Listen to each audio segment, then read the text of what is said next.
বোনের সাথে, একজন না একাধিক বোনের সাথে কিভাবে কুরুচিপূর্ণ কথা বলেছে, কিভাবে কুরুচিপূর্ণ মন্তব্য করেছে। একজন কলেজের অধ্যক্ষ হয়ে কিভাবে বলতে পারে একজন নারী শিক্ষার্থীকে তাকে ওড়না ছাড়া ছবি দেওয়ার জন্য? কিভাবে বলতে পারে যে তাকে ওড়না ছাড়া ছবি দেওয়ার জন্য? কিভাবে বলতে পারে যখন ওই নারী শিক্ষার্থী বলে আমার কাছে ওড়না ছাড়া ছবি নেই, তখন সে বলে আমি তোমাকে কলেজ ক্যাম্পাসে দেখেছি, ওইভাবে তুমি ওইভাবেই ছবি দাও। চিন্তা করেন কতটা বিভৎস এবং বিকৃত মানসিকতা।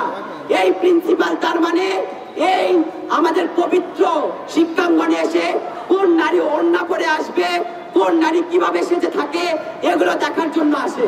তার মাথায় তো শিক্ষা নিয়ে কোনো চিন্তা নেই। সে দেখতে যায় না কোথায় শিক্ষার্থী বান্ধব কাজ করবে। কেন শিক্ষার্থীরা আমাদের কলেজে আসছে না, ক্লাস করছে না? কেন শিক্ষার্থীরা আমাদের শিক্ষা বান্ধব পরিবেশের সাথে যুক্ত হচ্ছে না?